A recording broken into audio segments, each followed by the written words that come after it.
Hello, my lovely viewers, and welcome. I am Kira, a romantic ace, and tonight we are starting what is affectionately known as Endless Heartache. This is Endless Summer, Book 1. I do want to warn my lovely viewers, this is not a romance. It has a romantic subplot, but it is not a romance. Those of you who know the rules of the romance genre know what that means. So judge accordingly. It really doesn't turn into that until the end of book 3, though. So we've got 2 3/4 books for you to enjoy guilt-free. If you haven't joined me before, welcome! I drink and I cuss. If you want to play the drinking game along with me, the rules are right here on the screen now, also down below the player over at twitch.tv/aromanticace. For those of you watching the VOD, if you cannot read the rules on the screen, you can go to my Twitch player, click on the image, and it will take you to my Wattpad where you can read the most recent drinking game rules in text form. There is no story so far because we are just starting. So, make sure I have all of my settings where I want them. I did not. Haha. Okay. So, with that, we will get started. Oh yeah, there's one more thing I want to make sure. All right. Cool. All right. So, we're going to restart the book. This is only 16 chapters long. So, yes, I want to delete all progress. It is the nice thing about choices is all your purchases are saved, so if you ever want to do the book again, you can without losing anything. But I guess that's also fair warning. I have spoilers. So I have done this before. I know how I'm going to play it this time, knowing what I know about the series. So it's going to be a good time. It's going to be a good story. So chapter 1, the stinger is Adventure and Romance await in the tropical paradise of La Huerta. Can you solve the island's mysteries? Let's find out! There's a purple fox involved, apparently, on a tropical island. This should be fun. So, character creation in this is super short. We've got 4 avatars to choose from. White girl, white boy, and black boy. I am a white girl, so I will be playing as the white girl. And my name is not Taylor, thank you very much. It is Kira. Yay. There's us. With our very pretty beach set that some of us will recognize from the Royal Romance and other places. Still very pretty. So, Endless Summer, Act 1, Chapter 1, This Must Be Heaven. This is gonna turn out well, I can already tell. Alright. Ooh, foreboding music. For, like, no reason. So, random white guy says, "Stay down! It's coming this way!" I don't know what he's gonna sound like. We're gonna find out. Kira! Give me your hand! Who are you? Why does this guy look like evil Tony Stark? You don't understand, do you? Of course not. But you will. In time. He doesn't even have a mustache to twirl. You know this dude tries to twirl his mustache. You know he does. He's got like half an inch of hair and he's still trying to do it and everybody's like, bro, stop. And he's like, but I must twirl. You can already tell. You're standing on a volcano in a suit. You think oh my god. Okay. Alright. The plane shudders, jolting you awake, and cutting off the music. You blink away the strange dream as your eyes adjust to the bright sunlight outside. Oh, it's so happy. Look at this happy plane just flying over the ocean. Twin-engine planes, I'm not gonna lie, always make me nervous. I hear so many horror stories. It's like, this does not seem safe. You just got propellers strapped out here, that's all. Holding up people. Wow. Your best friend Diego gives you a goofy smirk from the seat beside you. Morning, sleepyhead. I'm not still dreaming, right? Doesn't feel real, does it? But we're finally on our way. On our way to Where? The middle of the ocean where we'll be murdered? The Bermuda Triangle? Where are we going? I don't understand. Okay, there's something important. The chatter of the 10 contest winners from your school fills the small plane. All right, so there's 9 other people. Am I counting that right? One magical week in paradise. Here we come. Oh, Quinn's so excited. Okay, so I know these people. I must know these people because I know their names. Okay. All expenses paid. What? Oh, God. Craig the dude bro. All right. He does not like me, apparently, according to the little emoji next to his name. He does not like me. I apparently am not a dude bro. Good thing, too. I'm so deep in student debt, I couldn't even afford instant ramen right now. Wow, that's pretty bad. Not gonna lie. I mean, student debt is student debt, though. Hey, you okay, Kira? Bad dream? Just a really weird one. I dreamt about evil Tony Stark on the side of a volcano. How do you forget that? I would literally be telling people for days, dude, I had this really weird dream. There was like evil Tony Stark on the edge of a volcano. About him!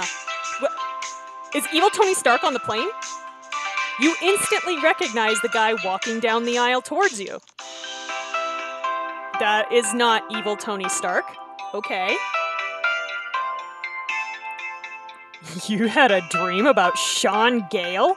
Well, what are you waiting for? Go talk to him. So I knew everybody else's names on this plane, but not his? What? How does that work? What? Especially when some of them don't like me, I don't understand. It's this game mechanic. Diego pushes you out into the aisle right as he passes by. You bump into each other. Whoa! Hello there. My friend Kira here wants to say something. Shut up, Diego. Stop trying to be my wing. I don't need a wingman. Stop it. We can say, I dreamt about you. Out of my way, which seems pretentious since we didn't mean to get out in the aisle in the first place. Or, ever wanted to hook up on an airplane? Wow, we start fast, don't we? And by we, I mean not me. So, I think I'm just gonna blurt out the dorky thing and say, I dreamt about you. Is that so? A good one, I hope. I'm gonna figure out their voices eventually. Actually, it was kind of terrifying. There was evil Tony Stark and a volcano. Oh, no, not because of you. It's just, look, we got a point with Sean. Okay. Don't worry. I'll take it as a compliment anyway. Aw, that's swell. Sean liked what you said. Choices affect your relationship with everyone you meet. This is why this game is so goddamn complicated. It's a nightmare to try to keep track of everything. The icon next to a character's name shows how they feel about you. For now. Over time, their behavior toward you will change. And yes, there are things in the story that if you're not at a certain level of friendship with someone, they will not do for you. So, yes, it is important. Build friendships, make enemies, even find romance. The choice is yours. And I just took that off the drinking rules in favor of a couple other things. That's okay. It didn't show up in Perfect Match, so I think they're moving away from it. Sean shoots you a smile as he slips by. Oh man, got that whole thing on video. You've gotta see your face. Diego, if that's going up on Instagram, I will kill you. Just straight up, just... Huh, weird. Is it really 5:15? You should have landed an hour ago, and it didn't feel like you'd been snoring that long. Hilarious. I'll go ask the pilot if something's up. Wow, we are a go-getter in this game. I'm just gonna go ask the pilot. You can't do that now. You can't. Well, I mean, this isn't a commercial airliner. This is a puddle jumper. Maybe you can get into the cockpit, but you're not supposed to. As you make your way forward, you pass by the other students talking loudly over each other. Excuse me, will you all please cease your babbling? The tour guide is trying to speak. I think Alistair enunciates a lot, just every syllable. Thank you, Alistair. As your tour guide for the week, I just want to say that we should all try to, you know, be friends. Oh God, you're one of these people. Oh no. It is an island after all, so you're kinda stuck with each other. Oh God. You die first. Is it too late to jump out of the plane? Fair question, Zara. So we just gonna fly along some more, I guess? There's no landmarks, I'm concerned. The pilot has his combat boots kicked up on the dashboard. Oh, that's comforting. Thanks. Excuse me. It's Jake, right? How do we know the pilot's name and not Sean's name? What is going on? It's Jake, right? Weren't we supposed to have landed by now? Wait, are you asleep? Probably. Huh? Yeah, he was asleep. He opens his eyes and looks back at you. Instantly, you recognize his face, too. From that same bizarre dream. Stay down. It's coming this way. I know what voice I should have for him. I'm not sure I can do it. Listen, princess. Don't you know it's rude to wake someone who's taking a nap? Yes, it is super dangerous to have unauthorized personnel in the cockpit. That's part of the problem. Yeah. Princess? What can I say? I give nicknames to people who annoy me.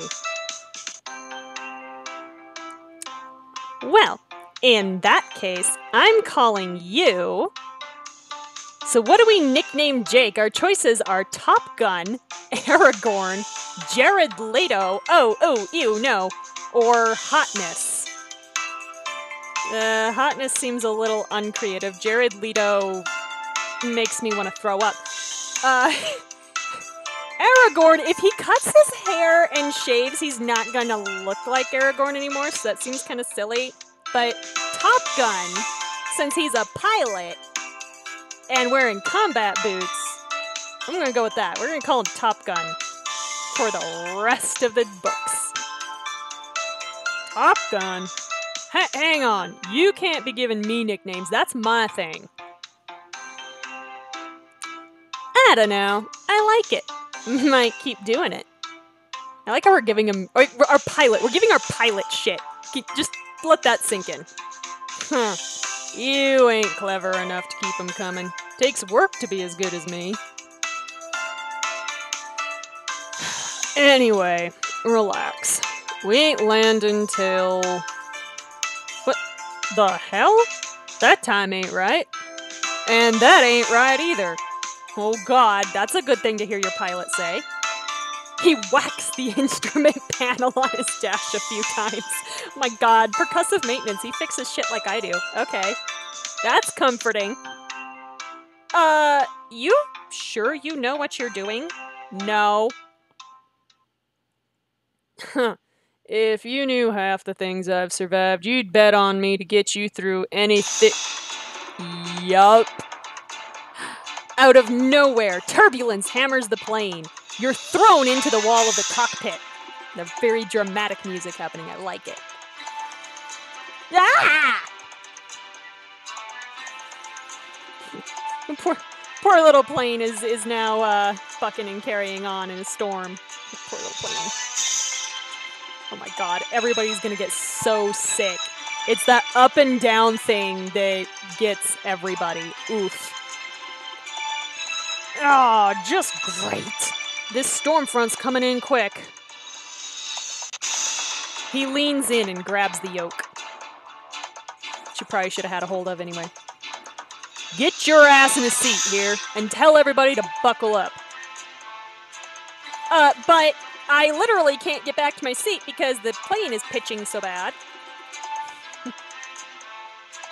Now, princess. Well, excuse me. There ain't no time to discuss this in committee. I am not a committee. Guarantee you that's what's happening on that plane right now. Dark clouds close in around the plane, gusts rocking it side to side. Everyone starts shouting. Oh, I'm really regretting that airport Chipotle. All right, I think that counts as boundless enthusiasm, so take a drink.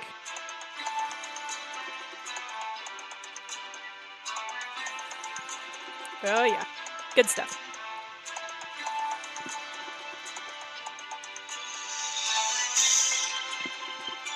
Don't puke, bro. If you puke, I'm gonna puke. Where the hell did this storm come from? It was a clear day. It happens, okay? This is totally normal. There's a lot of enthusiasm happening here. Just take a gulp and it'll cover the whole scene. I'm just gonna do it. Oh yeah. Yeah, sure. That looks normal. Oh, cool, ball lightning. Actually, that is not as abnormal as you think it is, but it's really fucking scary when it's outside your plane. Outside, balls of orange electricity coalesce out of the dark sky and explode in a crackle of sparks.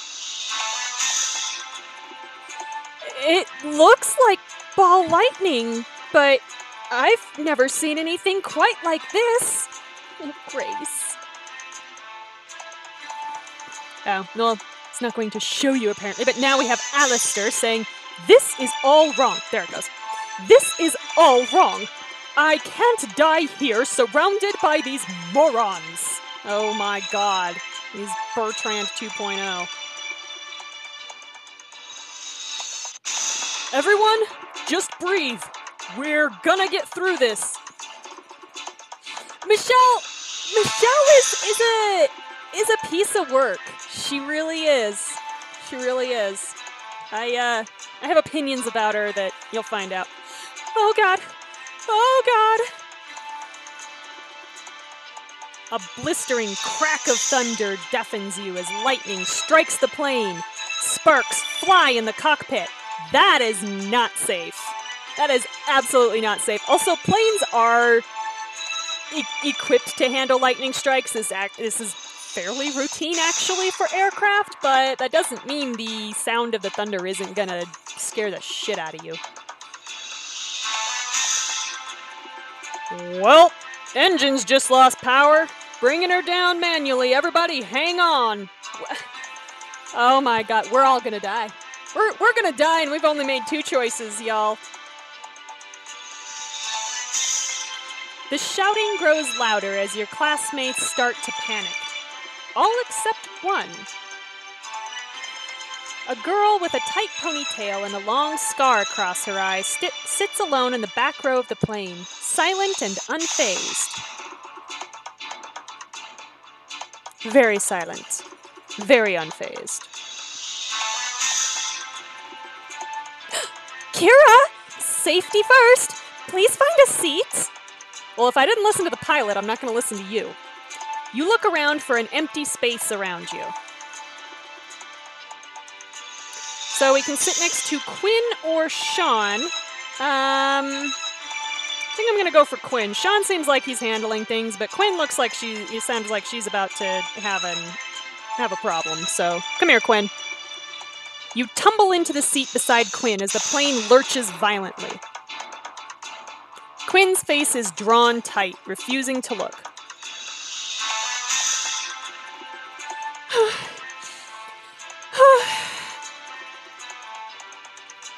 Just breathe. It'll pass. This can't happen. Not yet. It's too soon. I mean, you know, we're what, like 20? I think we're college age. Quinn grips the armrests tightly. Her chest rises and falls shallowly, as if she's having trouble breathing. Why, yes, Echo, it is endless summer, you smell. I'm not gonna cry till book 3, I'm pretty sure. So we can take her hand or tell a joke. I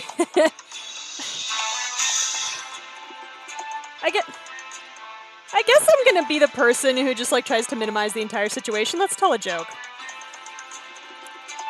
Hey, why couldn't the Melons get married?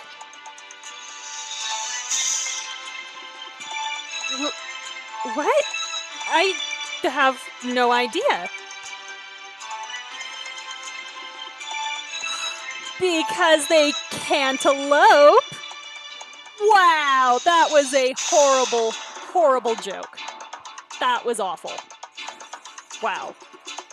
Quinn just looks at you blankly for a moment until... Because they can't elope? That is the dumbest joke I've ever heard. She tries to fight back a giggle, but can't hold it in. She breaks out in the most infectious laughter you've ever heard. Aw, okay, we did a good. Are you positively mad? This isn't the time for jokes. Well, I didn't tell it to you, Alistair, so mind your own business. You got 2 points with Quinn. Okay. No, it's the perfect time for jokes. If you're gonna die, you might as well die laughing. She offers you her hand. You take it.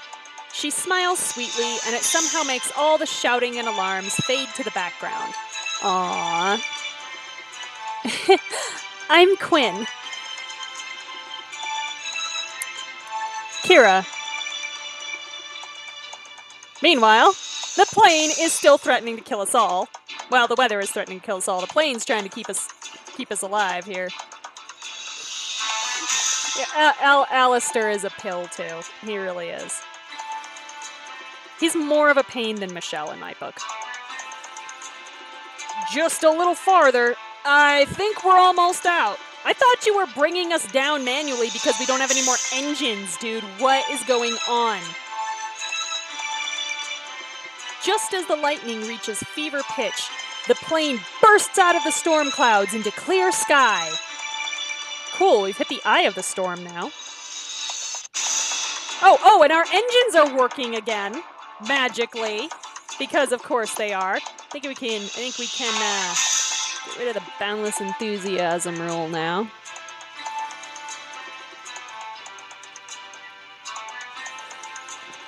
Wow, a little too soon. Woohoo! We're alive! Okay, Raj. Sure. I'm glad you're enthusiastic about the situation. Michelle is a pain in the beginning of the book. Pretty much. Kira, look! There it is! There's what? Where is what? Get a good look now, because we're coming in fast. Welcome to La Huerta. Oh, God. Oh, no. It's a, nice looking island. So there's our title card, finally. Had a nice little opening scene. Very cinematic. I like it. The plane sinks toward the gorgeous, sprawling island. At its center, a volcano rises above the rainforest, breathing a white column of smoke. La Huerta Tower, this is tail number XC-DMK, requesting emergency priority to land. And there is radio silence. Silence! The design of the island is kind of Neverlandish, yeah, I agree. Carlos, pick up, you lazy bastard! It's Jake! Wait, we can say bastard in these? Well, hell. Told you I'd cuss. The radio is still silent. Jeez, maybe Carlos is sleeping on the job like you were, Jake. Top Gun. Ignoring me won't make me forget the $100 you owe me. Like it or not, we're coming in. This is very Rescuers Down Under is what this is. I'm telling you, mate, the runway is too short. Sorry. The plane lands on a dirt airstrip at the edge of the island, pulling into a hangar. You offload your passengers before you pull into the hangar, dude. You step down the stairs into the warm, tropical sunshine. Alright, well, this is nice. Rough landing, Top Gun. Hope you don't work for tips. Ooh, snap. You kidding? I'm a damn hero for even getting you on the ground. Well, we were headed for the ground one way or the other, so that's really not an achievement. Carlos, I need a tune-up. Carlos?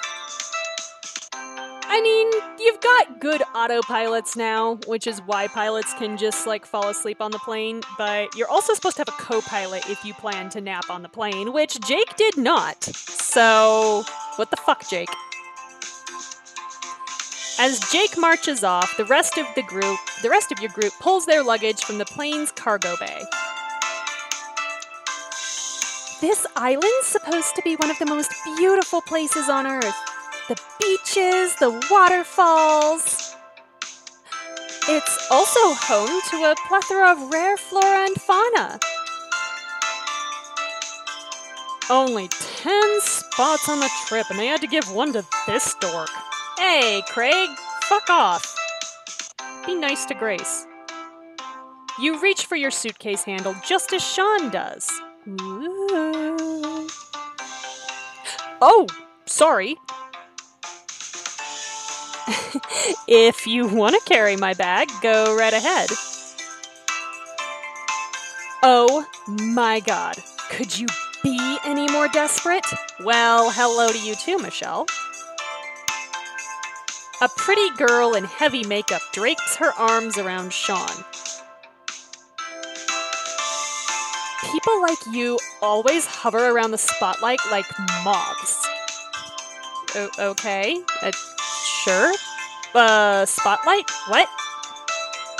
I didn't even know this dude's name while we were on the plane. Yeah, right. As if you don't know who Sean is. Seriously? Our superstar quarterback? The Heisman frontrunner? I don't do the sports thing, Craig. I'm not a sports baller. To answer Echo's question, yes, I am going to romance someone. I have decided who it is. So, yeah. But again, reminding my lovely viewers, this story is not a romance. It just has a romantic subplot. Guys, it's cool. Chill out. Look, Sean doesn't need any fame hounds hanging around. Got it? Whoa, okay. Wow. You're being very possessive, Michelle.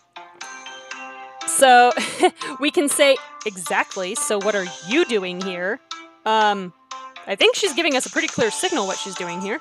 Or, you're super gorgeous. You two must be together. She is acting like they're together, and she's not ugly. So, I'm gonna go with, you're super gorgeous. You two must be together.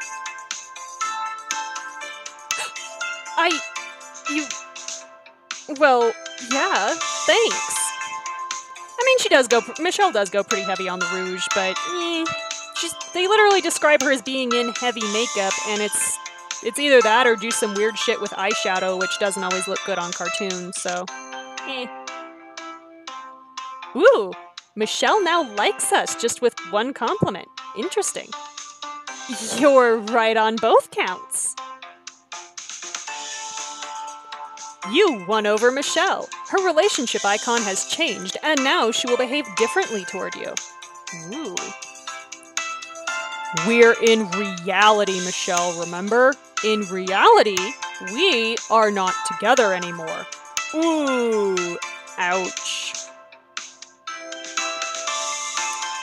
As Michelle starts arguing with Sean, you back away. This is not my fight. You two have fun. Your foot clinks on something. Huh? What's this? It is a fluffy dart thing. We shall examine it. Is that a tranquilizer dart? The island is full of clues that unlock the mysteries of La Huerta. They're hidden within choices and new areas to explore. Collect all the clues in an act to unlock an exclusive bonus scene. Replay the chapters to find them all. Wow, yeah, I ain't gonna replay things multiple times just to get multiple clues. We're not doing this. So we have found one of 10 clues. The vial's nearly empty. It must have hit its target. Ooh, what do we all want to bet that target was Carlos? Yeah, and this is a pretty big dose. Whatever animal they took down must have been huge. Why do we know that? What do we do? You mean, if they took it down? Oh, Diego, no. No, nobody, no. You can't be doing that. I'm gonna scare the shit out of everybody. You look up and see someone watching you from nearby, listening to your conversation. It is the mysterious girl, who was very calm on the plane. Suspiciously calm. Far too calm. Did she plan the storm? Whatever. Hey, Diego, who is that? Dunno. Got eyes for the mysterious hottie, huh? When she's staring at me? Yes, I will notice her staring at me. There's something off about her. Oh, yeah? We never do get clarification on the MC's college major. The MCs in Choices games tend to be super duper vague because they're supposed to be player inserts, but that does sometimes frustrate me. There's a couple of them where they're not. Veil of Secrets, you're pretty well defined, but what gives you that idea? It's that we can say she's too quiet, or there are too many of us. Are there too many of us? Okay, so we have Sean, we have Diego, we have us, we have Grace, Alistair, Quinn, Craig, Zara. I'm missing two. Am I missing two? Michelle. And oh, shit, what's his name? So yeah, there are too many of us. Fuck. Chipotle guy. Fuck. Forget his name. Anyway, yeah, so there are too many of us. She would be 11. So yeah, there are too many of us. Raj, thank you. His name is Raj. Too many? Think about it. We'd been told that 10 students from our college had won this trip, right? But count us off. Not including the pilot or the guide. She makes 11. So we got a point with Diego. You're right. And I don't think I've ever seen her before, so who is she? Mysterious. You look in the girl's direction once more, and this time she's staring directly back at you. Your eyes lock. Whoa, shit. An expression never changes. She's just constantly disappointed in us, is what it looks like. Just like utter disappointment all the time. You try to look away, but for some reason you can't, as if she's pulling you in with her gaze. Okay, so she did cause the storm. I don't know. We're slightly alarmed by this.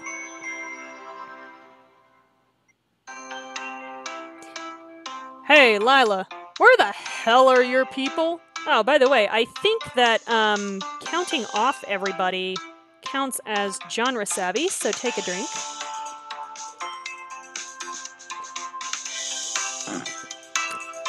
Num num num. Jake storms back, and at last the silent girl looks away. The strange hold over you dissipates. You shake it off. shake, shake, shake, shake. There's nobody here. You all look around. You and your group are still the only people at the airstrip. Well, that's comforting. They should be here in a minute, or in a shuttle to take up... Blah, blah, blah. Let's start that all over again. They should be here in a shuttle to take us up to the main resort, but... Oh, I'm sure it's just a slight delay. No need to fret, they'll be here any minute. Will they? There's a tranquilizer dart laying on the ground, Lila. The hell with that. I'm going up to that control tower to get some answers. What do you think is going on there? No idea. Call it a gut feeling, but whatever it is, it ain't good. Okay. So, Princess, you coming or not? I could go with you. Oh, Michelle is way too eager for this. Honey, no. Honey, no. This is not a good idea. Wasn't talking to you, Maybelline. Wow! I don't think anybody's our third wheel yet, but we can just say he is because he's being a jerk, so we can take a drink. It's not really a third wheel yet. We haven't figured it out.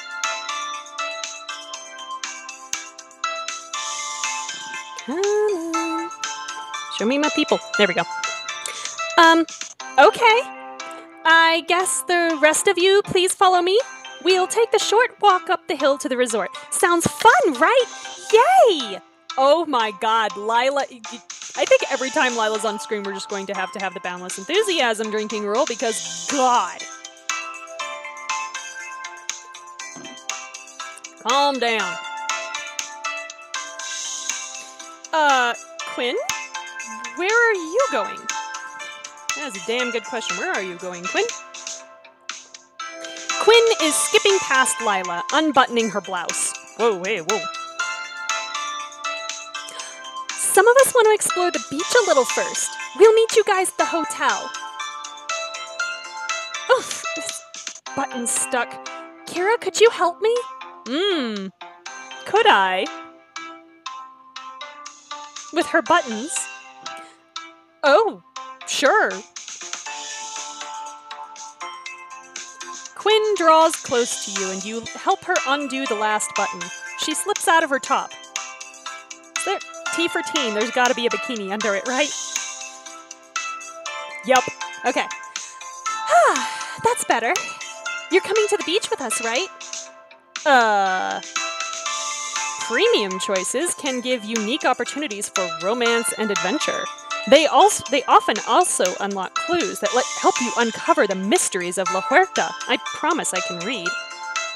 Okay, so it looks like we can go to the control tower with Jake, or to the beach with Quinn. Well, I'm betting that everybody's still gonna be at the beach when I come back. But Jake sounded like he was gonna head off right now, so I'm gonna go with Jake first. For 12 diamonds. You jog to catch up with Jake. So, it's cool if I join you. We are gonna get eaten alive by mosquitoes, by the way. I'm just saying that right now. We're gonna die of malaria on this island. You ask permission for everything? Come on, princess. Well, okay. Don't mind if I do, I guess. Together, you scale the rickety, rusted stairs of the tall control tower. The rainforest stretches out before you, vibrant and lush. Lush. This place is gorgeous. Do you fly out here a lot, Top Gun? Yeah, we're totally not flirting. Here and every other privately owned resort island in the Caribbean, the favored vacation spots of the young and the privileged. Ooh, we're doing something that Echo has never seen. Ooh. You don't sound like you like it much. Well, he's evidently not one of the young and the privileged. Hey, it pays the bar tab. He's a drinker. So, Jake, we can say, what got you into this business, or what did you do before this? Which one am I interested in? What got you in, or what did you do before this? Guess we'll go with what did you do before this. Because you kind of have to know the background. Hey, what is this anyway? 20 questions? Well, it is now. Sorry. You fall silent, but after a moment, Jake continues on his own. Fighter pilot. Navy. I was good at it, too. Best in my class. Until I got discharged. Oh my god, he's literally Top Gun. Except I think Top Gun was technically Air Force. But I never actually saw the movie. What happened? Punched my commanding officer in the jaw. Oh my god. Oh my god. I mean, did your CO deserve it? Because that's my question, instantly. Did CO deserve it? I'm sure he deserved it. We're hoping he deserved it because now we're alone with this guy in a control tower. Okay, that got us a point with Jake, so... yeah, he did. I've been ferrying rich folks around the Caribbean and sleeping in a beach hammock in Costa Rica ever since. I mean, there's worse ways to go. That sounds, we can say, magical or lonely. I mean... kind of, hammock is lonely. Hammock is lonely. I'm gonna go with that sounds lonely. Yeah. That's the appeal. Oh my god, he's antisocial. I love it. I mean, I get wanting to get away for a little while, but don't you want more? Okay, so this is us acting as someone's therapist. So, take a drink.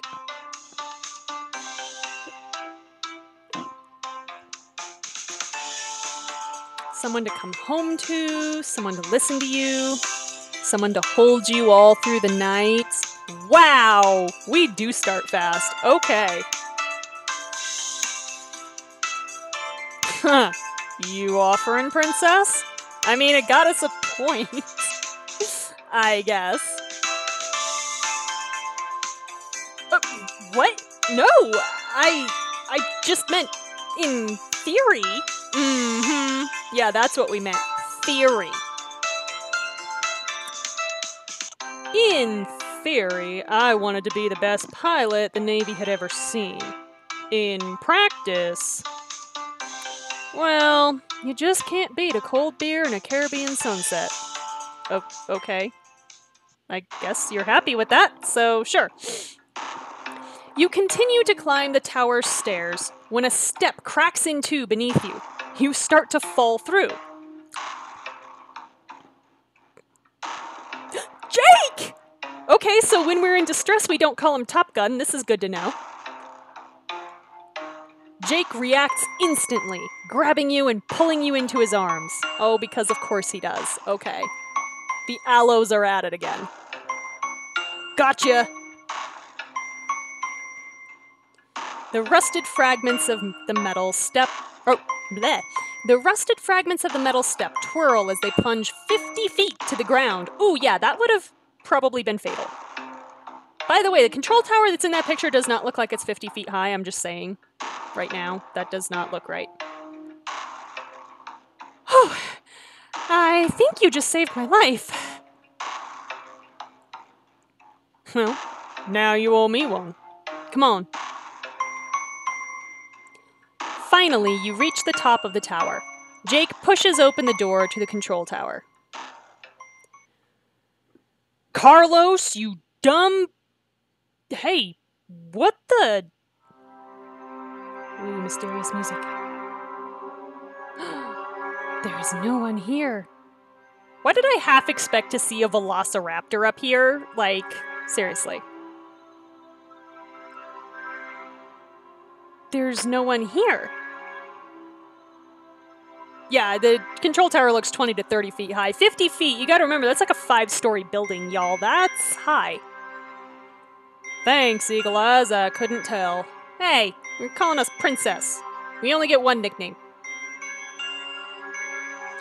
You wander by the desk and drag your finger across it. It comes up dusty.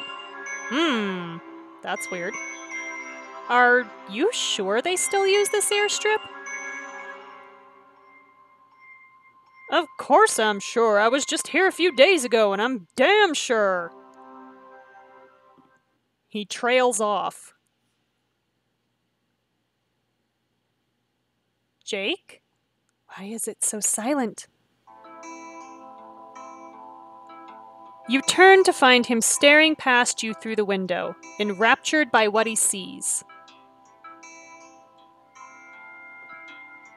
Oh, look at the pretty art! Oh, that's cool! Oh, there's like little fairy lights outside. Oh, that's neat! Well, I hadn't seen this either.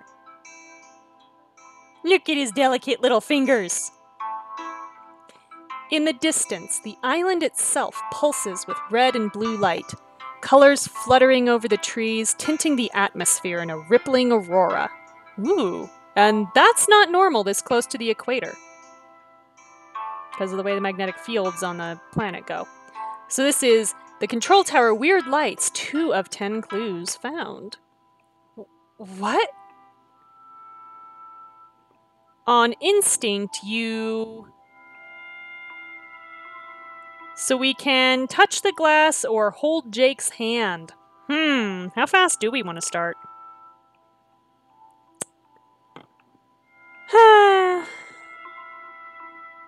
I guess let's just start fast. We're gonna hold his hand, 'cause it's cute. You reach down blindly and find Jake's hand. His fingers lace with yours. Jake? What is this? I don't know. Your gaze meets his, your faces close. The beautiful colors play across his eyes. Oh no, is this a kissing book now? Did I already just make this a kissing book? Oh no!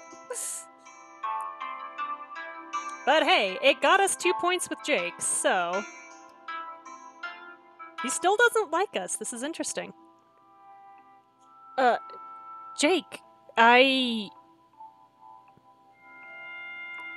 Time seems to slow down until you blink. Suddenly, the colors are gone. Hey, it stopped. Am I going to romance Jake? You're gonna find out. You're gonna find out who I'm gonna romance. Jake exhales, shaking himself out of it. He looks down and sees your fingers still entwined. I gotta make them like me before I can have them date me, unless I want to spend diamonds to make them do it. So...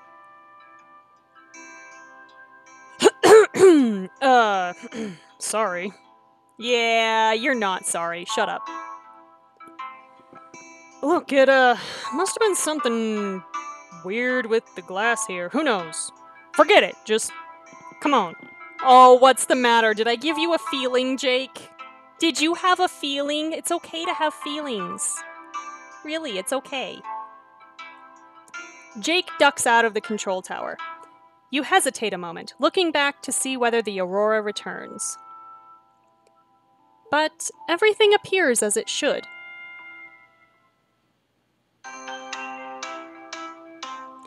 You follow Jake down the stairs. You hear distant laughter and look to see Quinn and the others playing on the beach. Hey, Kira! Come look at this view! I'm heading up to the hotel to catch up with Lila. Carlos must be up there. Which way are you heading? Well, we can go to the beach with Quinn, or I guess we can head back with Jake. Let's see if there's another clue at the beach. Let's go see if there's a clue at the beach. I'm a sucker for the bonus scenes. I'll catch up with you later. Good luck finding your friend. You slip off your shoes and step onto the beach, the fine, smooth sand warming your toes. You mean scalding? Oh my god. This is why the, good people invented flip-flops. Ah, that's nice. And also probably isn't going to drop away underneath me and plunge me 50 feet to my certain death. There's no Top Gun to save me now. Quinn twirls across the sand, laughing. This must be heaven. Oh, I see. That's where the chapter title came from. I gotcha. Raj spreads his arms and falls backward into the sand with a deep sigh. Sand is solid, dude. That hurt.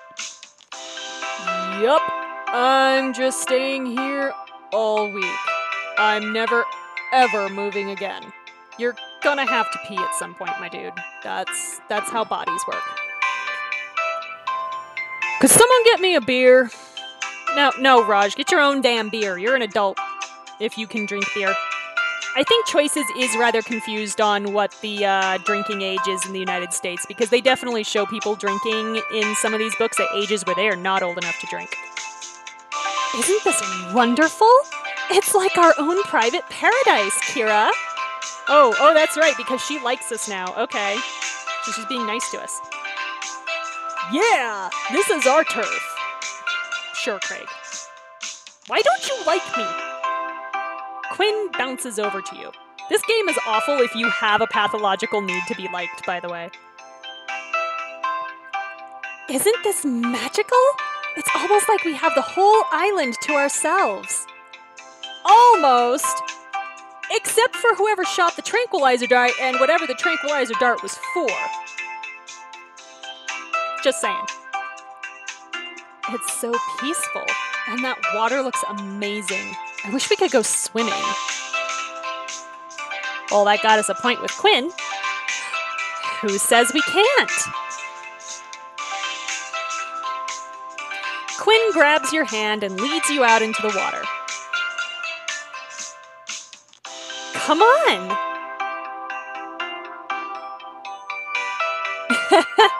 Woo! Oh, whoa! I don't know. Hope you're a good swimmer. I'm, so we can say, barely able to float or pretty much an Olympian.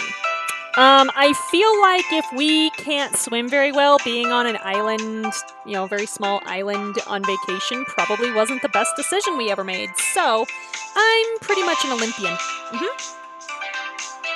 So Quinn likes us now, yay! Good, because I'm not the best at it. So if anything happens, just carry me back to the beach and give me CPR, okay? Yeah, are you looking for the chest compressions or mouth to mouth, Quinn? Which one does it for you?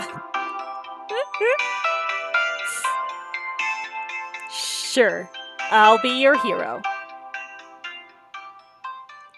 You strip down to your bathing suit. The water is warm and welcoming, its soothing currents curling around your legs. Oh my god, her swimsuit is purple, I forgot! Yay! Sorry. Are you always this spontaneous? Quinn's eyes come to rest on the horizon.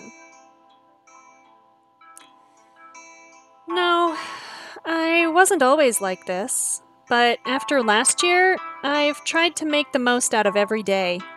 Oh, don't tell me your mom died. Quinn falls silent.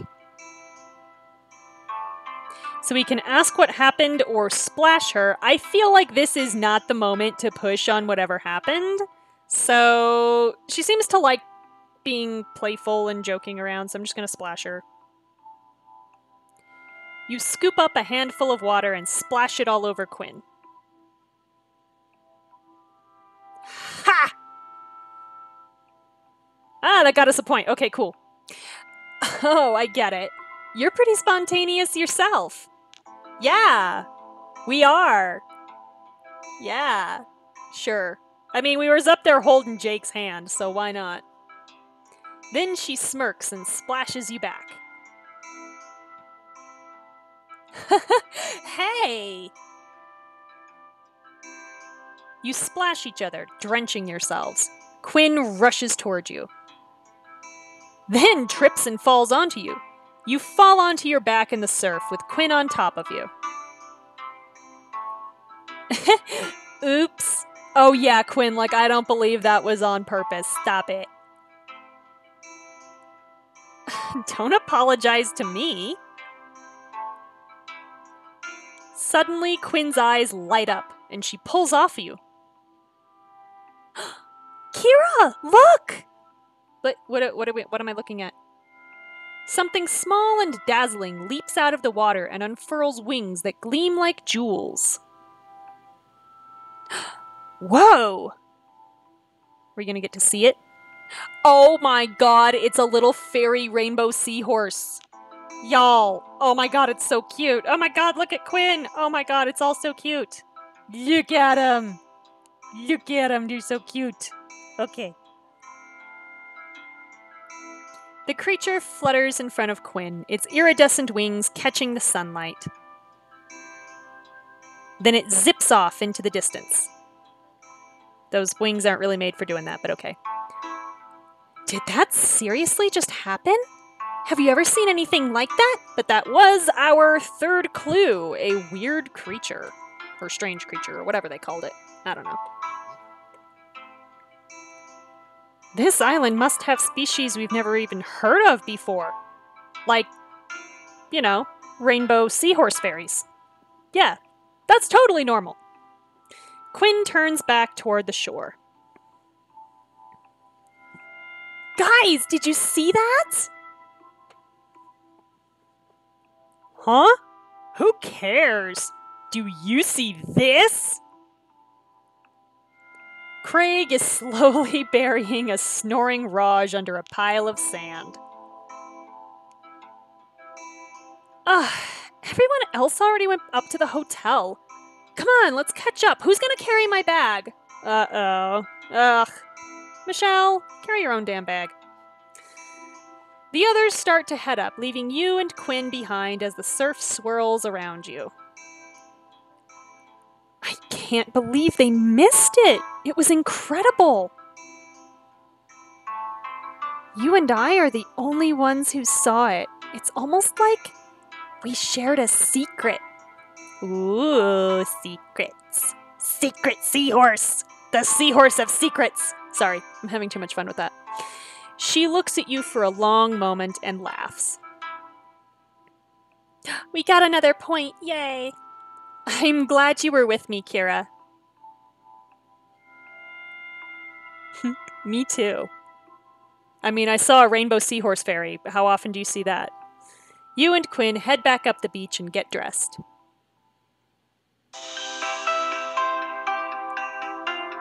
I don't know how you miss a fucking flying seahorse, but apparently when you're burying one of your friends in sand, that happens. You and Quinn catch up with Michelle, Raj, and Craig. Together, you wind your way up the paved road with your suitcases. You're beginning to fatigue when you come around the bend, alone with no one else who knows this island, by the way. We're just hoping we stumble onto wherever we're actually supposed to be. This must be it. The Celestial, as it's called, apparently. The Celestial! That's important. Aw, hell yeah! Now that's what I'm talking about! Okay, sure. Is this place even real? It's a good question. Let's go already! My luxury suite is waiting! Your group excitedly heads toward the lobby, passing under a long, ornamented overhang of white marble. Your heartbeat quickens with excitement as your group rushes through the automatic doors. And the five of you freeze. Uh-oh.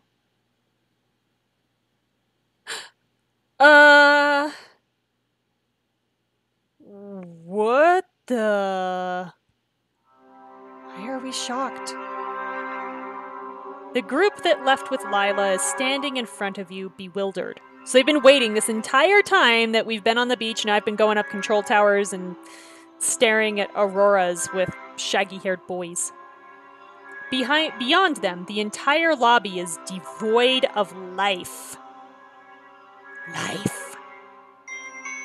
I don't understand. The silence is deafening. The front desk stands deserted. Suitcases and luggage carts lie unattended. On a table, a half-finished wine glass gathers dust. Hey, Kira. Do you happen to know? Where the hell is everyone? That is a damn good question. Why would I know? So that is the end of Chapter 1. We'll start Chapter 2 in a moment, because we got a little time here. So everybody get up, stretch your legs, do whatever you gotta do, refresh your drinks, and I will return presently.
Hello, my lovely viewers, and welcome back. We're about to start Chapter 2 of Endless Summer, Book 1.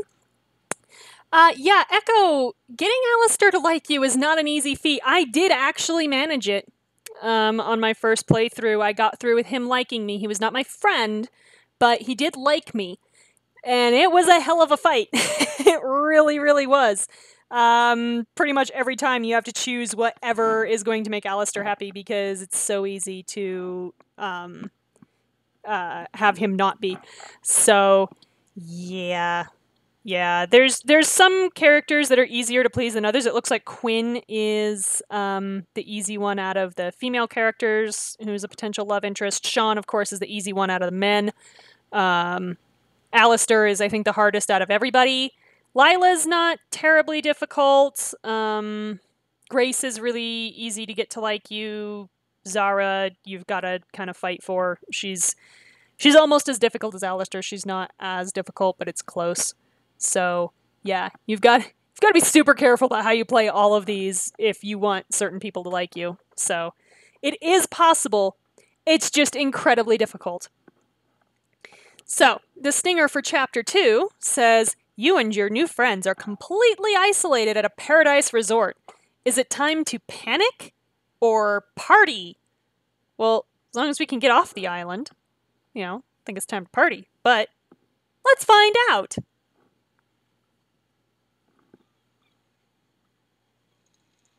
This is Act 1, Chapter 2. We've all got secrets. Have we? Jake's secret is he likes auroras. I'm sorry. Where is everybody? Poor Michelle, there's gonna be nobody to carry her bag. Michelle rings the concierge desk bell once more.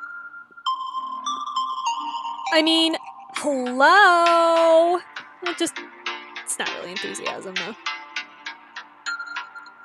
Your group wanders the lobby of the majestic Celestial Hotel on the Caribbean island of La Huerta. And there's not a soul to be seen. So, this'll make for one weird-ass Yelp review. Yeah. The hotel staff knew we were coming this week, right? This is not good. What are you complaining about, dweeb? We have the hotel to ourselves. This is sick. Craig, don't be mean to Grace. Sometimes you'll have to take sides. Think about how every choice will affect your relationships. Oh, I forget, does Grace like us or not yet? I think she's just neutral on us. I think this is totally, we can say, awesome or creepy. I don't know, we just climbed a control tower, found it empty with, auroras flashing out over the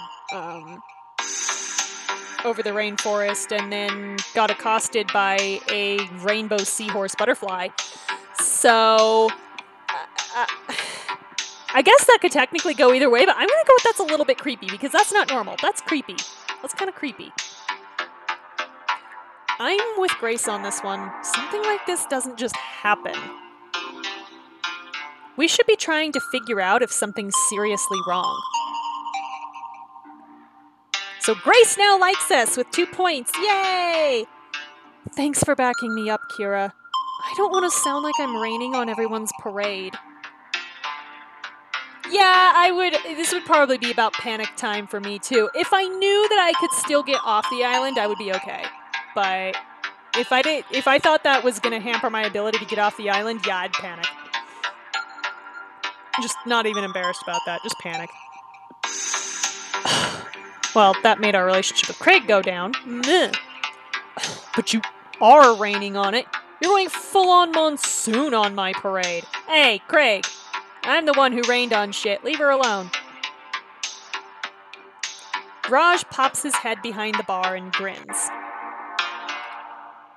At least the booze is still here. Who's up for a Mai Tai? Trying to do a stoner voice for Raj. It's not really working. Diego picks up a half-full wine glass sitting beside a lounge chair. Yuck. Check it out, Kira. Fresh lipstick on the rim. Gross. That's not what I want to see. It's like everyone just suddenly up and left. But without their luggage? Why? And isn't it weird that none of us have any cell service? No, we're on a fucking island. Unless the cell towers are working, which if the control tower wasn't working, I'm gonna bet the cell towers aren't working. Yeah, that part doesn't surprise me. Maybe they don't got any towers here. Of course the island has cell phone towers, you colossal buffoon. Oh my god, he just said buffoon. Wow, y'all. And how would you know that?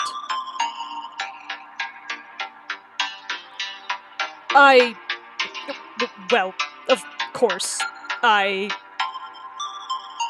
Ugh. Perhaps because I'm not a complete imbecile? They were plainly visible in the distance on our approach. Were they, Alistair, or are you just lying? What do you think is happening, Kira? I bet so we can say there was an incident or this is all some kind of prank. The hotel staff do not prank people. That is not how hotel staff work. So, no, I bet there was an incident. An incident? Yeah, you know, like a gas leak or an outbreak or something, and everyone had to leave. Oh, good. We could have just stopped there instead of panicking everybody, but no, we had to go and say outbreak. Cool. Shut up, Kira. That's not implausible, actually. This is a volcanic island, after all. Lila, what do you... Has anyone seen Lila? Well, she was there at the end of chapter 1. She was standing right there with everybody, so I don't know. You head outside with the others and find Lila pacing back and forth nervously. Lila? Are you okay?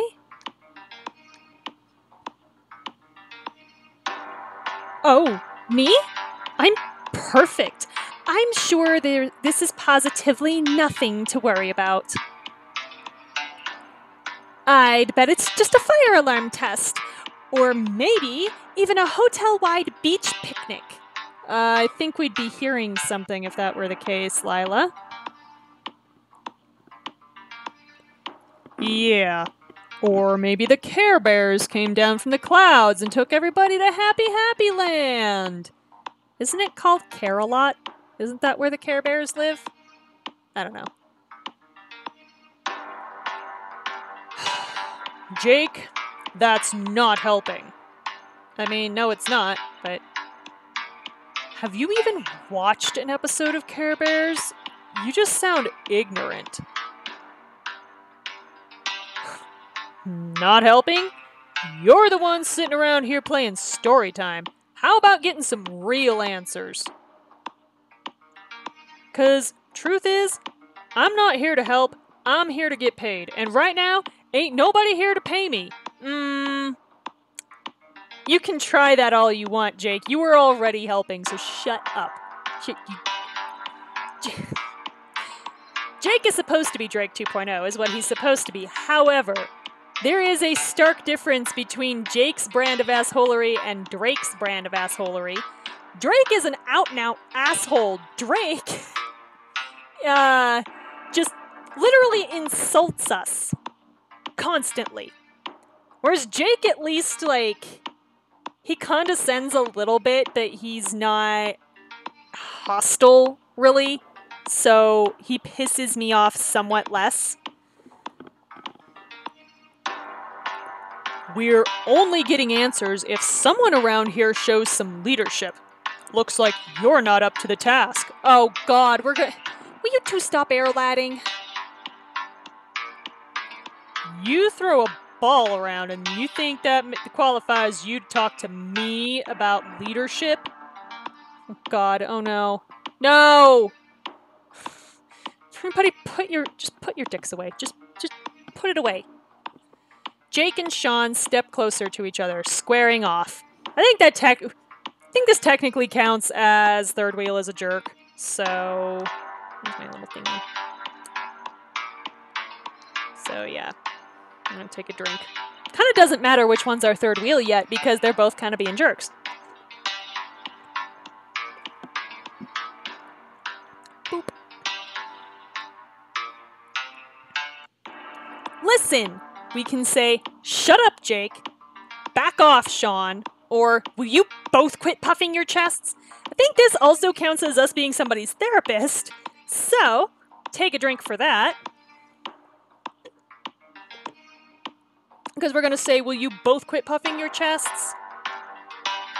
The only thing getting us nowhere is this macho standoff.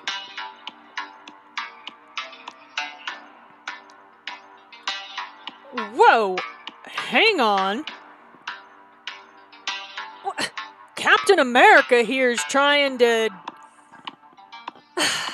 Don't want to hear it. Shake hands, then put your heads together and help us figure this out. Sean and Jake size each other up and begrudgingly shake hands.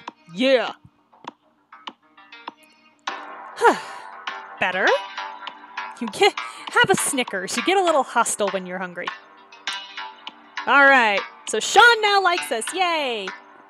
Yeah, we're good. Jake still does not like us. Sure, whatever. Oh no, you're not supposed to drown on your own drinks, everybody. Drink responsibly, even if you're only drinking water. Please and thank you. Great. We've got the power of friendship. Now, what are we supposed to do, Kira? Why is everyone looking at me? Why do I look like the person who knows what to do? This time, everyone looks at you for guidance.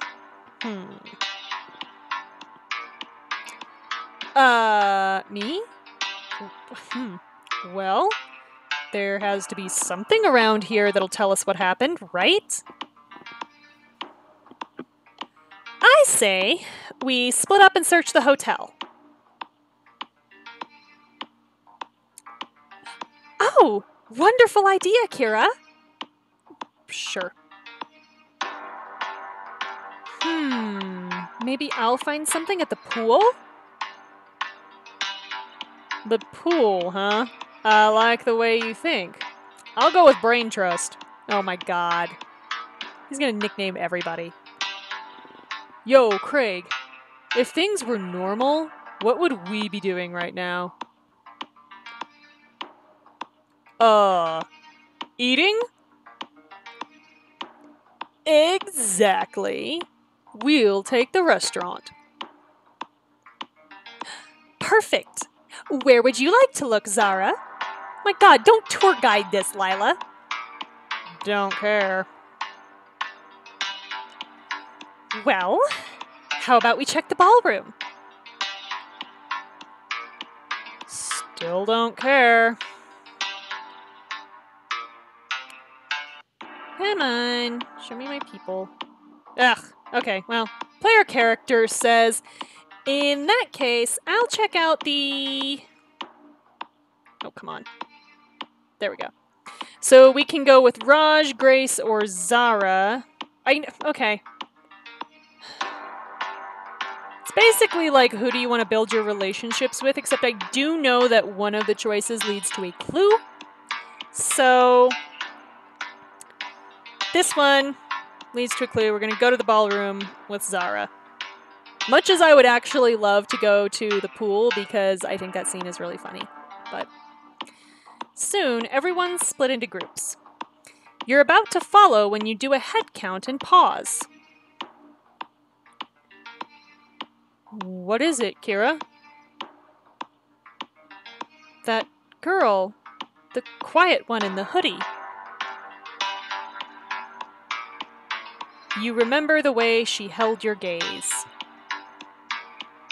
Just silent and judgmental. You count one more time to be sure. Once again, I think us counting people and making sure counts as genre savvy, so take a drink. She's gone.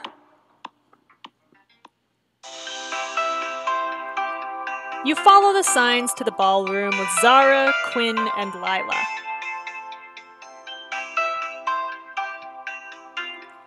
Whoa. Looks like they were in the middle of a wedding. Oh, good. Everyone can relax. Kira is here to state the obvious. Don't know how we would have coped without that. You like being the jerk, huh? Wow, 2 in a row. You're on a roll. Okay. What could have happened here? Everything's perfectly intact. The champagne's poured, the flowers arranged. Oh my god, flat champagne. Ugh. Ugh. Just no people. Maybe the bride realized that the institution of marriage is a joke and hightailed it out of here. Marriage? A joke? I think weddings like this, we can say, are beautiful, mean nothing without true love, or are a sham. Okay, well, Lila and Quinn already like us. And honestly, weddings like this are incredibly expensive for no goddamn reason, so yeah, they are kind of a sham. Sorry. It's just people wasting money either trying to impress their shallow friends or, worse, doing something because society told them they had to. Oh, nice. Zara high-fives you. Wow. Okay, there was a point for that. I knew I was gonna like you, and I don't like anybody. Then why do you not like us? This doesn't make sense. Zara reaches for a bottle of white wine from the nearest table and pops the cork. Zara, that doesn't belong to us. Well, it does now. Zara pours herself a glass. Gonna report me? To who exactly? Give me a break. Last I checked, this is still a vacation. She pours another glass and offers it to you. How about it, Kira?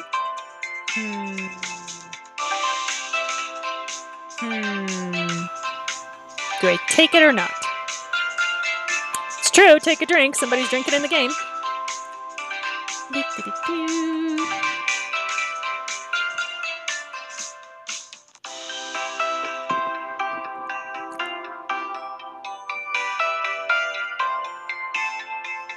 Trying to think of how quickly I need everybody to like me is what I'm doing.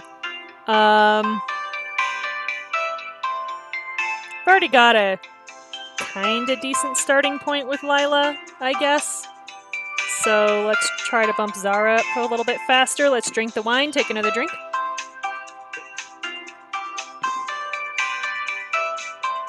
You clink the glass against Zara's and both sip the wine. Wow!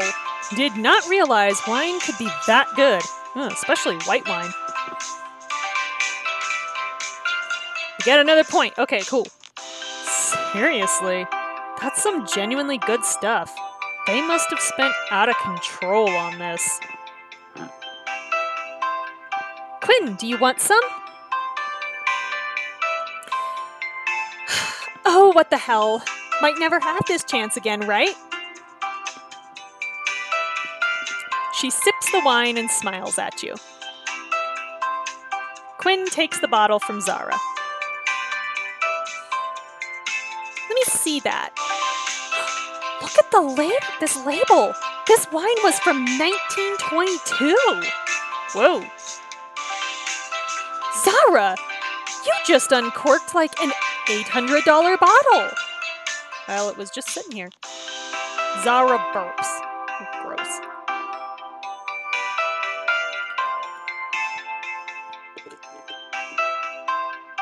Meh, wasn't that good. Whoa, hang on, look! Every bottle on every table at this wedding is from pre-1924. Ooh, that's important. We should remember that. Are we likely to? No. Ooh, but it is a clue. That's the clue we were looking for. The vintage wines. We have 4 out of 10. Yeah, we're doing good. Who would spend that much? The answer, as for most baffling questions, is crazy rich people. Come on, we should head back to the lobby and tell everyone what we found. Whatever. But I'm bringing the booze. I mean, seems fair. We already uncorked it. Might as well finish it. You're the last group to return to the lobby. Soon, everyone's talking about what they found. Out at the pool, Alistair totally freaked when Grace was nice to him. Ooh, oh my goodness. Ooh. From the restaurant, we saw this thing up on the volcano. It was like there, and then not. We basically stumbled onto a wedding straight out of the Roaring Twenties in the ballroom, except for the whole people part. You notice Alistair standing off by himself in front of a towering painting of a goateed man. Somehow, you feel like you've seen his face before. It's evil Tony Stark! You don't understand, do you? Of course not. But you will. In time. Yeah. Cool. Evil Tony Stark is somewhere on the island. Alistair? Who is that? Oh. Kira. It's Everett Rourke, CEO of Rourke International. The man who built this hotel. Rourke? I think I've seen him before. Who hasn't? Visionary, genius, conqueror of every industry. Billionaire, playboy, philanthropist. Alistair sneers up at the portrait of Rourke, who is portrayed holding a sword of emerald. That is super pretentious. I still think he looks like a fool. He marches off, bumping straight into Grace. Grace, I... Just watch where you're going. Wow, asshole. He brushes past her. Grace's face falls. Kira, can we talk a second? You just seem like someone I can trust. What is it, Grace? Look, if it's about Alistair, don't take it personally. No, it's not that. It's... Sorry, never mind. I should go. No, Grace, come back. Grace, if you have a secret, we can say you need to share it with the group now. Wow, quit bossing her around. That's what Alistair's doing. Wow. Kind of judgy. So, take a drink.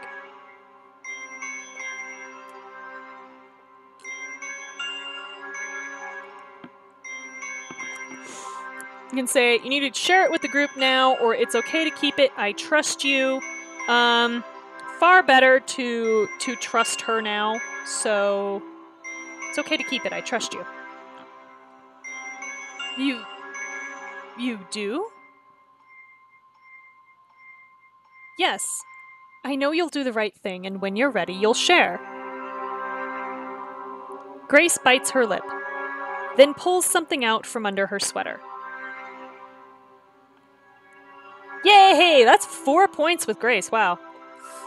I found this out by the pool before we left. It was right by the fence, and the bars there were twisted.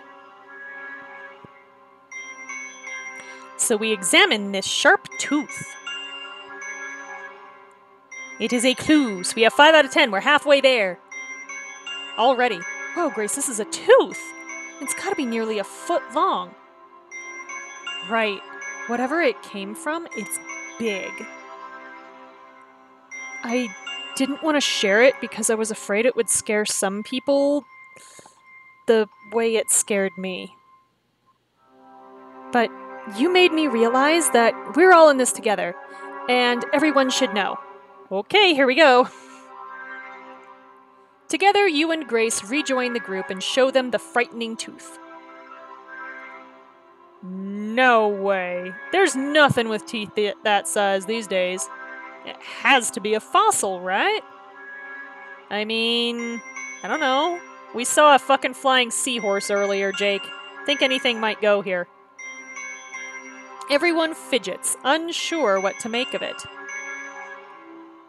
So, after all this, we're saying we still have no idea where the staff and guests went?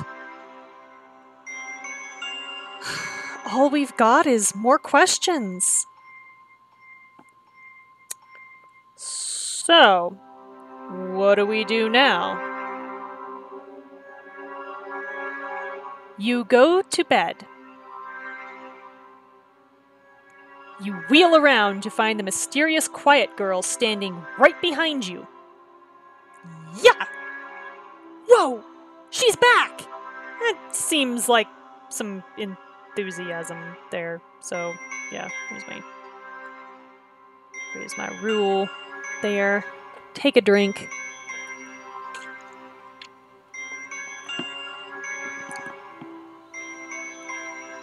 Night is falling. You should all get some rest. Oh, okay. Estella! There you are! Where have you been? Why do you know her? Looking around. Same as you. Well, did you find anything? Nothing that matters to you people.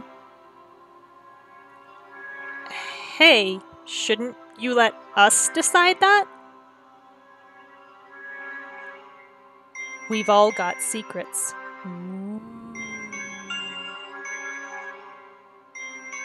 She gives you a pointed look before vaulting the check-in desk.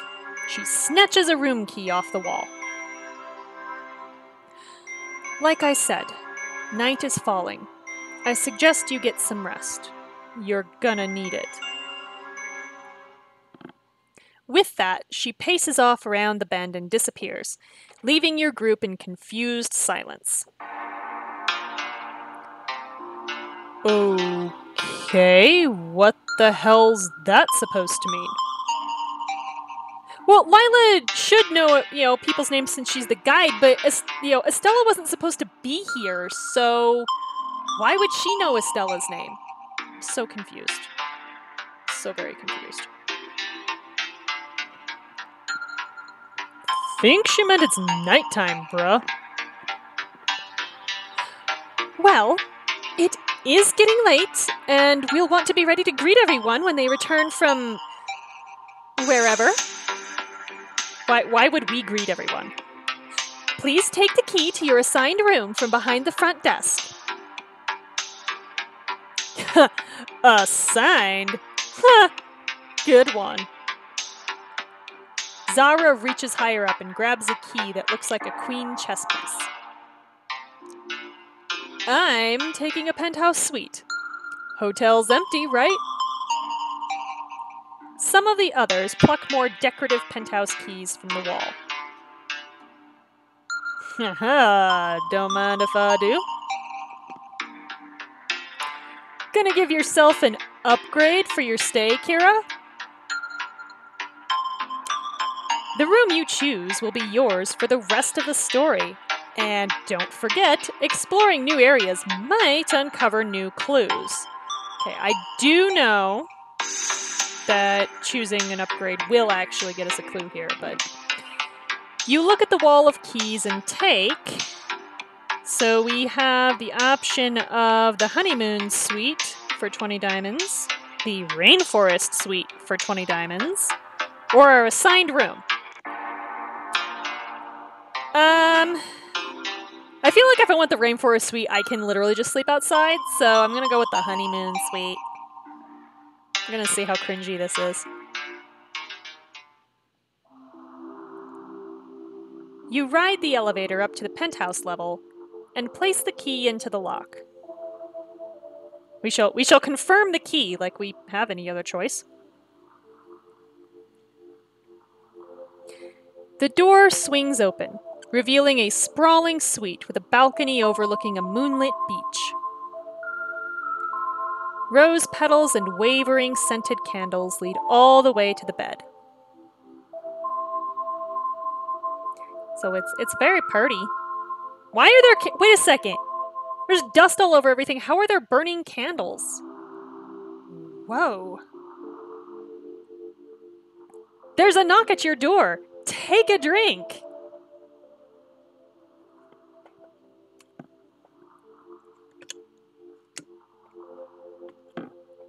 Suddenly, your heartbeat quickens. Could it be... who? Why are we acting excited? Does Kira already have her eye on somebody? Because, I don't see any evidence for that.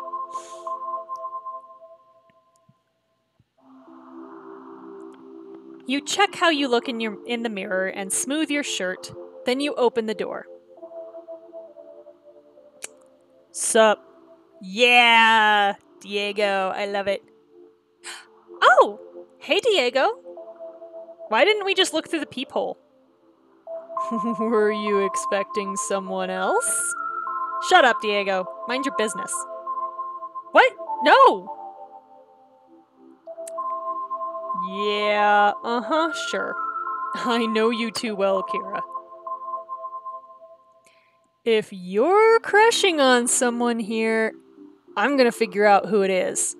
Are you, Diego? Are you really? Are you?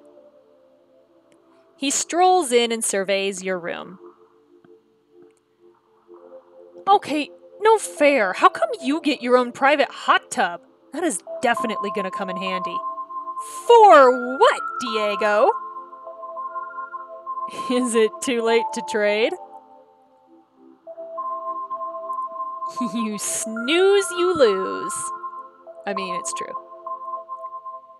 Diego jumps and belly flops onto your bed, sighing with exhaustion. You sit down beside him and ruffle his hair. Aww. Cute friendship. What a day. What do you think is going on here? I know this is only because I watch an unhealthy amount of movies, but remember how I was saying I wanted this week to be an adventure? One that will stay with us forever? Oh god. Diego, what did you do? What did you do, Diego?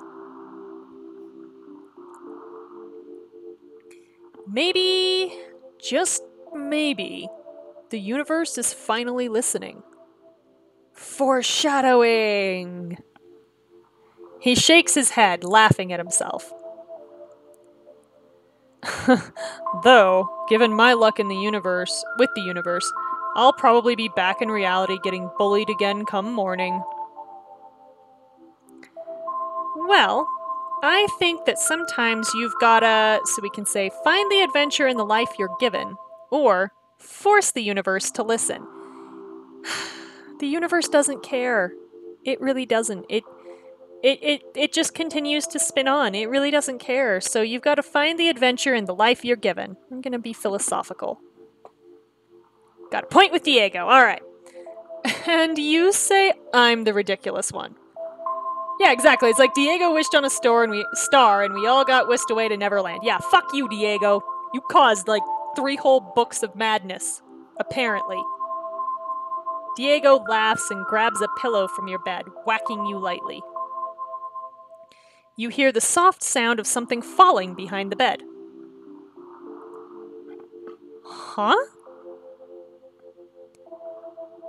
You look under the bed and find a folded piece of paper. That was under the pillow? You open the old yellowed slip with worn edges. Written on it in beautiful looping ink. I must see you one last time before tomorrow. Meet me at our spot in Neptune Cove, midnight. We found another clue. It's the old note, so we're at 6 out of 10. Cool. And it was sealed with a kiss. See the lipstick? There's more, look. In different handwriting. I'll be there. Huh. Sounds like a steamy rendezvous. Neptune Cove's on the other side of the island. Real secluded and romantic.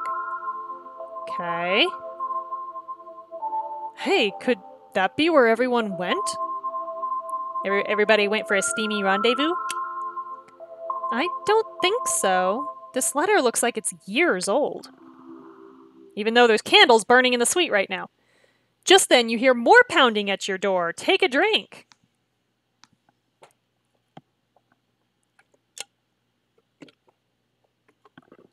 You open it to find... What up, what up, what up? Oh, God. Okay. Sure. Several of your classmates pour into your room carrying bottles. My God. Everybody in this game is an alcoholic. We are heading to the pool to rage. Yeah, that's right. It's a Raj rage.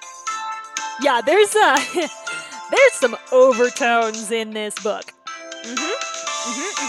It's very, very allosexual, this book. Yeah. Very. I thought we were all going to sleep.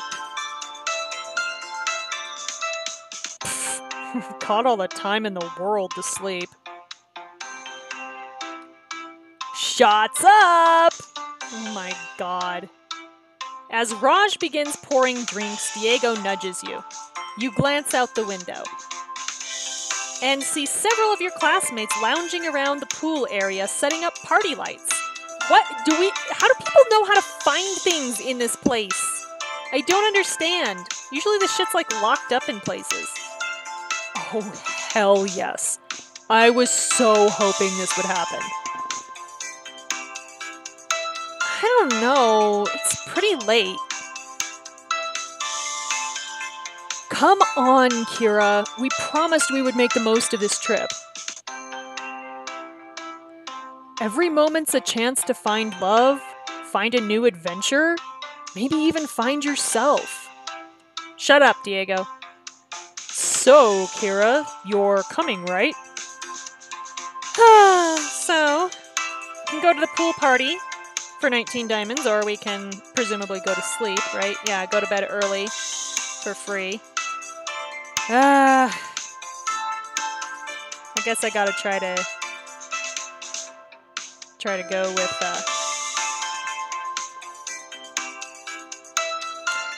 try to build my relationships with everybody. Ugh. That's the problem with Endless Summer, is it's incredibly expensive. Let's do it. They cheer and start chanting your name. So I got us a point with Raj. Kira!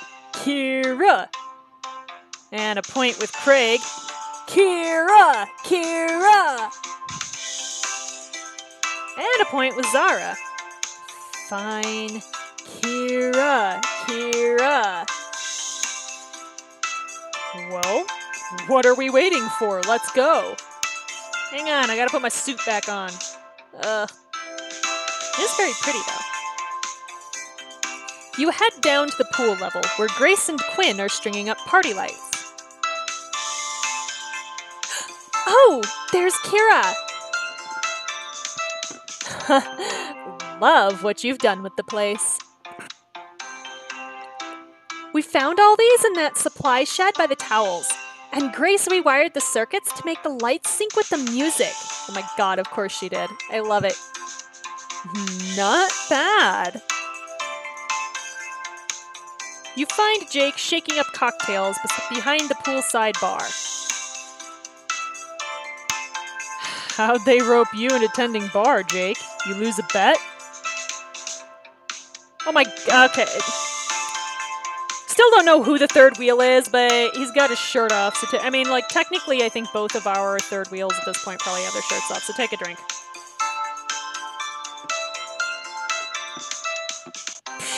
As if I've ever lost a bet. You should have seen the kind of drinks these maniacs were pouring. What's the matter, Jake? Drax over here just filled his to the brim with cinnamon whiskey. Oh, God! Oh! Ah! No! Look, Fireball has its place. as the main component of a drink? No. No, that is... Oh no, Jake, you gotta do something. What? I call it the Aggro Craig. That's my go-to. God, please stop. Just please stop. Jake finishes pouring the cocktail in a frosted glass and slides it down the bar into Craig's hand. Try that. What? Whoa! That just blew my mind. It's called a Sazerac. Consider yourself enlightened. Can I get something? I'm gonna be pouring drinks all night, aren't I? Yep. Okay, princess, what's your poison? Actually, you can say, make a new drink inspired by me, or I'm making you a drink.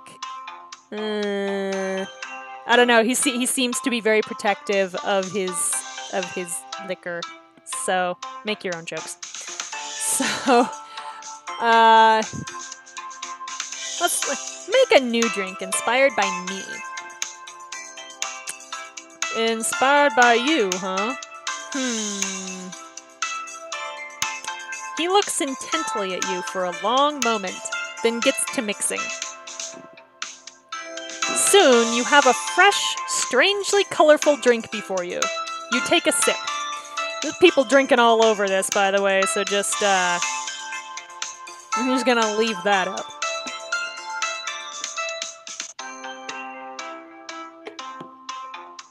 Whew! Okay. $10 says this guy used blue curacao in this drink because we've got blue eyes. Huh. That's all over the place. Salty and sweet, tangy and bitter, dry and fruity. Yeah, it doesn't know what it wants to be just yet. But I think it has the potential to be anything. Oh, that's kind of sweet, though. Okay. Alright. Wow, that's surprisingly thoughtful for someone who's only here because he's getting paid. Bullshit, Jake. Oh, that's 2 points. Ooh. You had to go and qualify that with surprisingly, huh? I can't be typically thoughtful? No, because we don't know you yet. Nope. Thanks for the drink, Top Gun. Yes, we're sticking with this for the entire rest of the series. You laugh and walk off, mingling with the others. So, let's see. You join Diego and chow down on the delicious veggie and shrimp skewers Raj is grilling. Raj, sorry. Seems like you're having a good night. Shut up, Diego. Mind your business. It's really nice getting to know everyone. Seems you've caught a couple pairs of eyes, too. Diego looks up and past you. You turn around and spot someone sitting high on the hill overlooking the party. It's Estella, still judging us. She watches from a distance, framed by the starry sky. She catches your gaze, but this time it's she who looks away.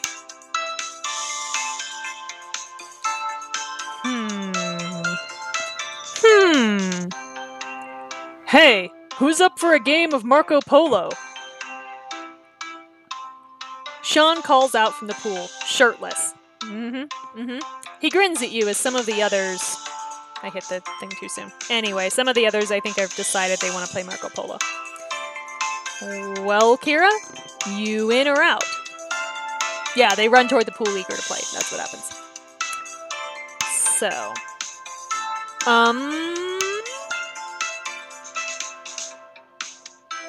remember what I told you? This is your moment. Okay, that's weird. So I can presumably swim with Sean, or stargaze with Estella.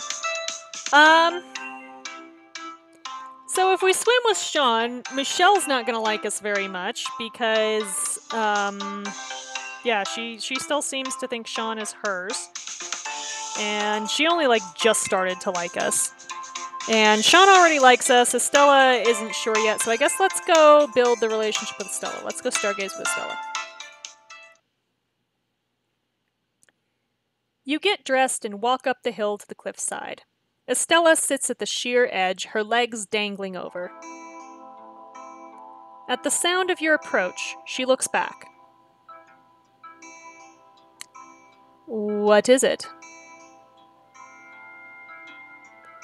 I just thought you might want some company.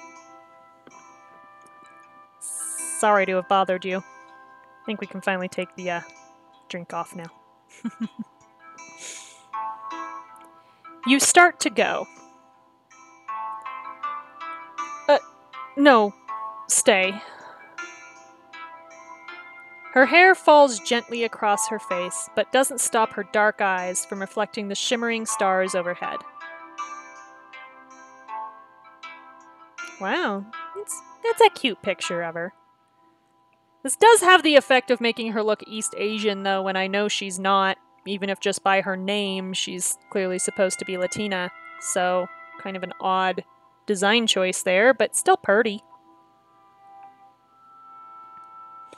You sit down beside her, letting your legs hang over the cliff face. Far below, the Caribbean rolls against the rocks. I brought you a blanket, if you're cold. You offer it toward her and she recoils instinctively.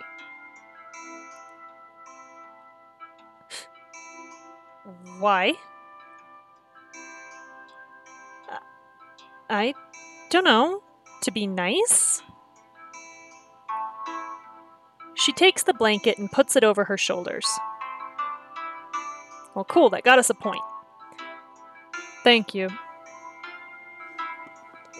Estella gazes up at the sky, where countless stars glitter across the dark. Where I'm from, people don't do things for you without expecting something in return. Well, we can say, that's not me, or maybe people just want to be liked in return. I mean, let's be honest, maybe people just want to be liked in return. That's basically what we're trying to do this whole time, is make people like us. Isn't that pathetic? How lonely we all are? No, that's human psychology. Oh my god, 4 points, okay. But at least you're honest about it. Again, psychology, yeah. You sit together in silence, letting the infinite field of stars engulf you both. You exhale, your breath coming out in a cloud in the cold night air. You're cold too. She scoots close to you and shares the blanket, wrapping it over you. Together, you huddle under it.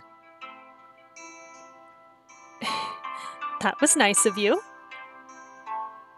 Ooh, 2 more points. Cool, but she still doesn't like us. Bet she's happy, I guess.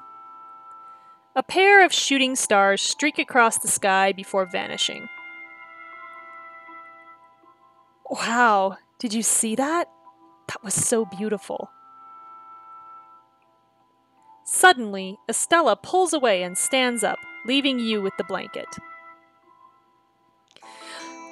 I have to go. The shooting stars are calling me. Look, Kira, the people in my life usually end up getting hurt, and I don't mean their feelings. What? Estella, wait! You seem like a good person. I don't want that to happen to you. She marches off, disappearing into the dark. Huh. Yeah, that's weird for like a 20-year-old. Although 20-year-olds are very dramatic, let's be fair. You make your way back down to the party.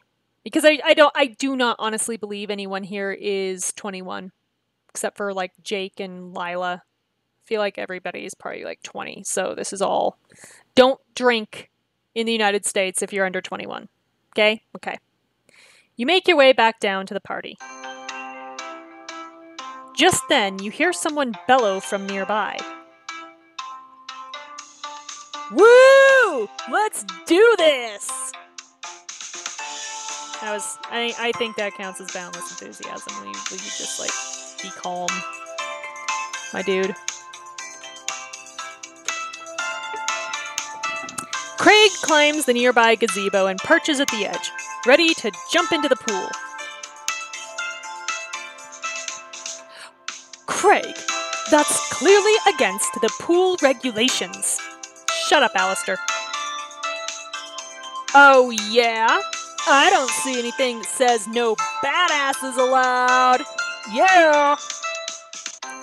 Craig launches himself into a cannonball, and slams into the pool. A tsunami of water soaks everyone standing by the poolside. Diego sputters out a mouthful of water.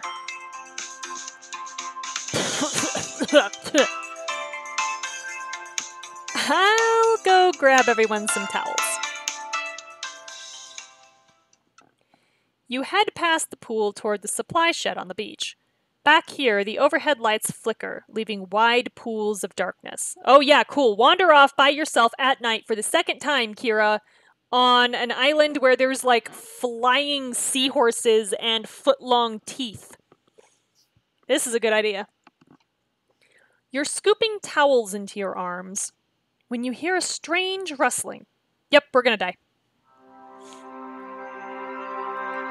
Huh?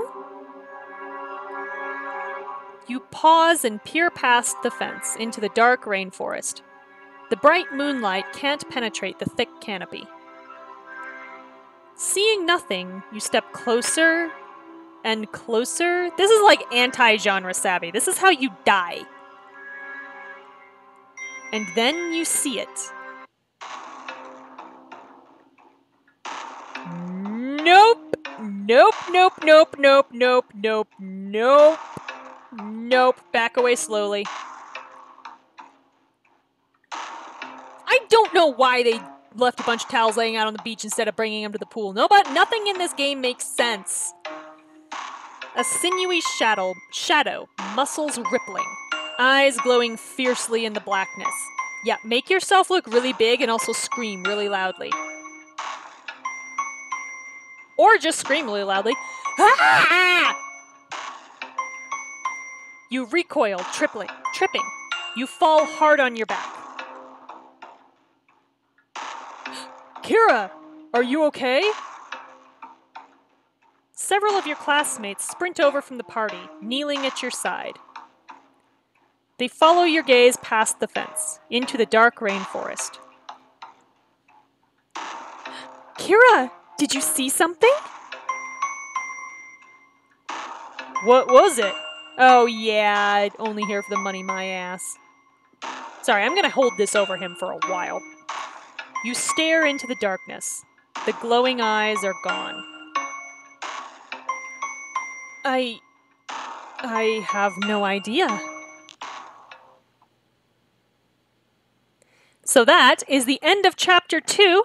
So this will be our Friday stream. So we will pick this up next week with Chapter 3. And see if we can get ourselves eaten by something on this island. That will be enjoyable. So, yeah, same time, same place. Twitch.tv/aromanticace at 7 p.m. Pacific on Monday.